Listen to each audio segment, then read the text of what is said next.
L'influence du Qatar en Europe et particulièrement en France ne date pas d'hier. Tout commence dans les années 70 avec les premiers accords économiques entre Doha et Paris. Mais c'est après la crise financière de 2008 que le partenariat s'accélère, notamment sous la présidence de Nicolas Sarkozy.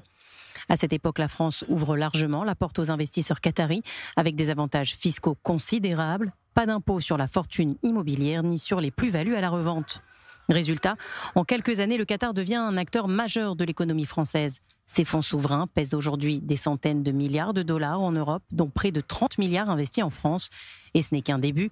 L'émir du Qatar a promis 10 milliards d'euros d'investissements supplémentaires d'ici 2030 dans des secteurs aussi variés que le luxe, la finance ou l'énergie.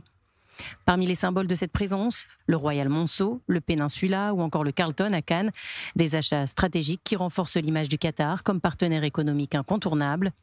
Mais derrière ce rayonnement, une autre réalité dérange. L'émirat est régulièrement critiqué pour son soutien à certains mouvements islamistes, notamment les frères musulmans, une stratégie d'influence qui, selon plusieurs observateurs, viserait à peser sur les institutions européennes et sur la société civile. En France, ces liens nourrissent l'inquiétude quant au risque d'ingérence religieuse et aux atteintes possibles à la laïcité. Sur le plan diplomatique aussi, Doha avance en terrain glissant.